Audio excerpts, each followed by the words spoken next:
Generally, when the child is born, parents do not know that the child is special. It takes some time for them to know that the child is special. Whether it is the child is mentally retarded or mentally ill, the problem is the same for the parents. Managing a special child is always difficult. Nobody will appreciate it. Not only that, even the community will isolate you. Thanks to the advancement today, situation may be different. But then at that point in time, if a child is mentally ill, community will isolate you. And you don't want to share the problem with others. That is the situation. So whether it is mental illness or mental retardation, parents have to suffer, and they're suffering.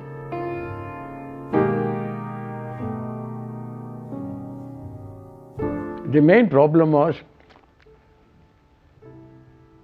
what should be the objective of our association? So we decided guidance and counseling would be our main focus. Side by side, we should also ensure that we have some facility to train our children. Who will train our children would be the next question. So we decided we will have a teacher training program started by our own association. Thanks to the state government and to NIMANS, we could develop the syllabus, and the state government gave us the recognition to start a certificate course for teacher training program in mental retardation. Now, of course, as you all know, all over the country we have diploma in mental retardation recognized by the Rehabilitation Council of India. And then along with it, we also have now programs on autism, learning disabilities, and caregivers program. These are the various programs that we have developed and continuing for the last 20 years plus. When we celebrated our silver jubilee, we had all become old. Philosophically, when we are young, we believe we can manage our children. No problem, we will continue to manage our children. We never believe that we will become old. But when we become old, when we are dependent on others, we realize something has to be done for our children. So, when we celebrated our silver jubilee, we all felt we should start a project for long-term residential care of our children. And that's how we started Vishwa Shanti Niketana, the group home for long-term residential care of persons with mental retardation and other developmental disabilities.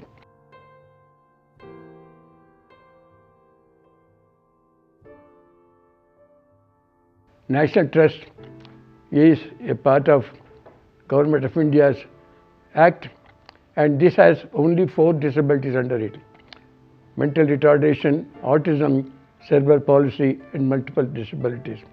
But under the PD Act, one of the most important disabilities that was included, mental illness, it is not part of the National Trust Act, because mental illness is part of the Mental Health Act. Under the National Trust Act, quite a few advantages have come to persons with mental retardation.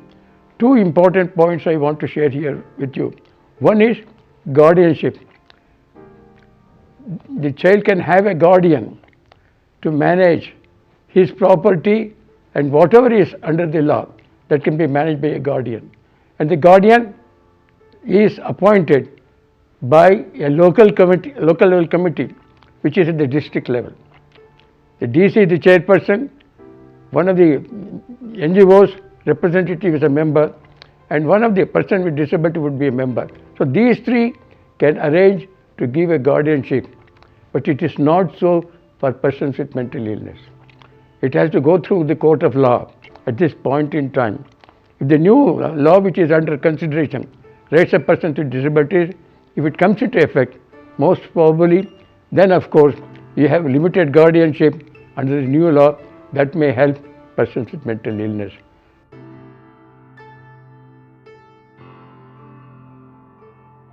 As you all know, when the parents come together, the most important factor is interaction. Gives them a lot of mental relief, psychological satisfaction. That oneness, oh, why me? That philosophy will go away. It is not only why me, there are others who have similar problems. For us, today, parents who have mentally retarded children have formed associations all over the country. So we have Confederation of Parents Association at Delhi, Parivar, which has over 250 parent associations. Similarly, persons with mental illness, parents of persons with mental illness, they should also start similar association. Greater the number, you have greater the strength. You can interact with the government, demand things from the government, and get the things done. My appeal to all the parents of mental illness is join hands, have more and more associations of parents, so that you have the greater strength to move forward and get the things that you require to ensure that your child will be comfortable even if you are not there. Side by side, when you are alive, you should get enough facilities from the government in terms of medication, in terms of guardianship, in terms of residential care and all other things.